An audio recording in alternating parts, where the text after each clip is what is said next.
Everyone, the name of this talk is Domain Decomposition Preconditioners for Unstructured Network Problems in Parallel Vector Architectures. The motivation for this talk came from our work designing algorithms to optimize the power grid. In the power grid, we are trying to satisfy some electrical demand by dispatching generators in an optimal way. This can be expressed in the usual optimization form. We want to minimize some function subject to some equality constraints and some inequality constraints. In our group, we are trying to find good ways to solve this optimization problem on GPU architectures. We realize that G represents the network equations, the physical constraints, and these equations are very high dimensional. To implement this in a GPU in an efficient fashion, we have developed a reduced method. This reduced method involves solving the equality constraints at every iteration. This, we do it with a Newton method, and then we have to solve also a linear system every iteration. In this talk, I'm going to detail how we solve this linear system on a GPU using Krylov methods and domain decomposition preconditioning. These equations represent the flow of power through the network, through the lines of the network. There are as many equations as there are nodes or buses, and usually in larger systems there might be 200k, 400k equations, roughly. These equations are nonlinear, but because of the topology of the network, they are sparse. To solve these equations, which they are called the power flow problem, the most typical technique is a Newton-Raphson. In this iteration, we need to solve a linear system that involves the Jacobian matrix of these nonlinear equations. The Jacobian matrix is non-symmetric, it's positive indefinite, and also it doesn't have a nice structure because it depends on the grid topology. It's not banded or tridiagonal or anything. Fortunately, it's very sparse, which allows us to use iterative methods with success.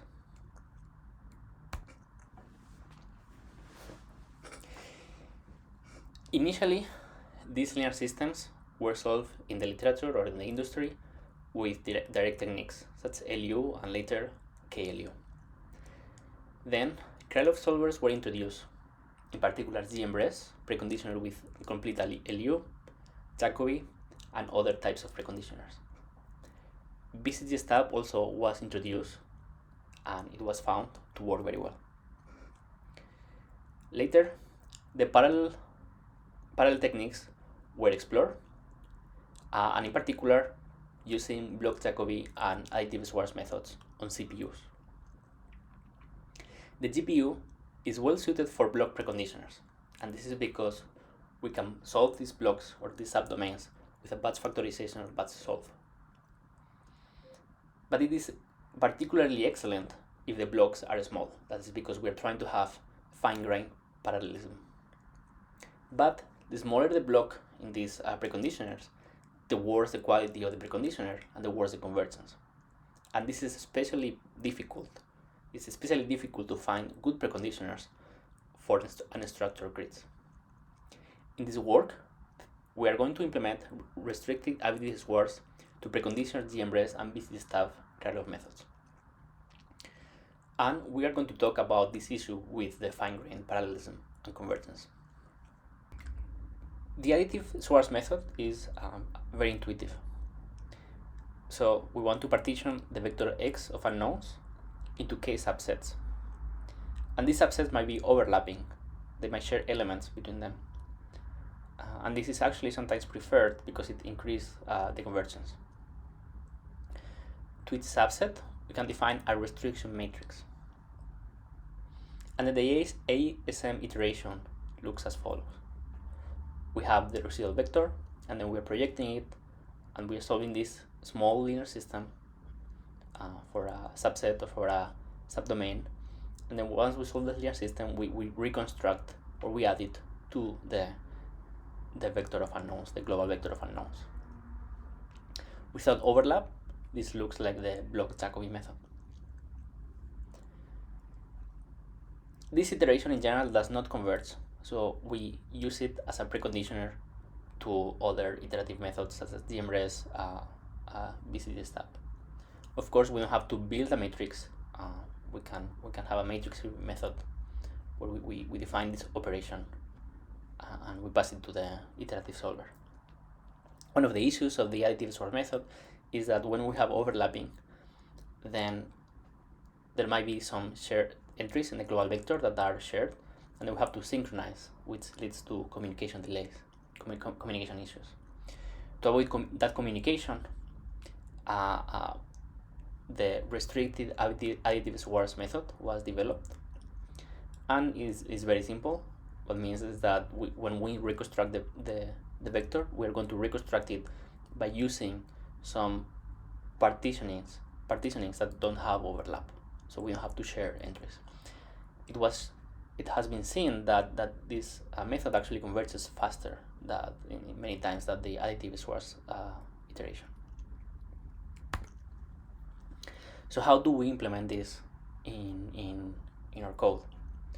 Well, we have a graph that is defined by the linear system, and then we pass that graph to Metis, and that gives us the partitioning. But this partitioning is going to be a non-overlapping partitioning. And then to compute the overlap, we have written this function. It's very simple. We pass the graph and then the subset, and then imagine that this is the subset. Then we are going to find those neighbors for the subset, and then we're going to create the overlapping subset or subdomain by computing the union. And if we want to find higher levels of overlap, then we can call this function in a recursive way. The code that we have developed is written in Julia. It's called ExaPF.jl and is publicly available. We try to do all the computations on the GPU because we wanted to push it to that limit. And for that, we use a library called kernel abstractions that allows us to fast kernel prototyping and actually also allows us to use the same code for different device vendors. We have AMD, CUDA, and Intel. The implementation of the preconditioner is also easy with Julia. For instance, the preconditioner is going to be passed to the iterative solver like GMRes or BCG-STAP in a matrix-free fashion. So for that, we define a multiplication operator that takes the preconditioner object as an argument, and then the vector, because we're trying to find matrix vector multiplications. And then here what we are going to do is we are going to replicate this ASM summation that you saw before. We're going to do it in parallel with a batch solve. We're going to have to multiply also some blocks, and one of the important things also to mention here is that memory transfer is very expensive in these devices. So apart from implementing this algorithm, we have to find out good data structures that allows us to do it in an efficient fashion, and this is not trivial. One of the first things that we saw, is that BCG-STAP compared with GMRes methods tends to behave better as we increase the number of partitions. As you remember, we're trying to find this fine-grained parallelism, and we saw that BCG-STAP tends to behave better than GMRes. We tested with different systems this BCG-STAP solver, and we saw that this seems to be a general trend. The other thing that we tested is increasing levels of overlap, and we saw that adding a little bit of overlap, it does help a lot with the number of iterations, the convergence speed. But of course, this is just iterations, and we have to see the computation time.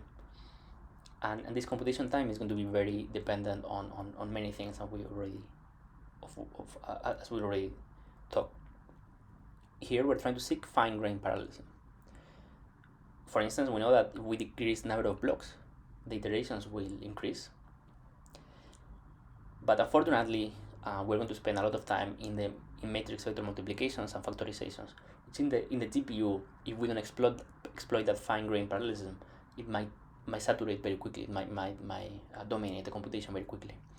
The same, if we increase overlap, we see that the number of iterations drops, but also the size of the partition, the size of the subset or the size of the subdomain increases, depending on the topology of the grid, and also the factorization and matrix vector multiplication operations might dominate the computation. And we see this in an example table that we have in the paper. As we increase the overlap, we see that the factorization tends to consume all the time. We computed the speed up in different systems, and we saw that in general we tend to have good results with just one level of overlap.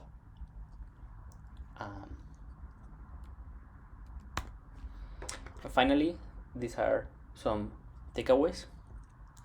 As I mentioned, like the theme of this is to try to see how we can exploit fine-grained parallelism in order to leverage GPUs. For that, we have to try to find how we can make these traditional preconditions have been used in the CPU work with smaller subdomains.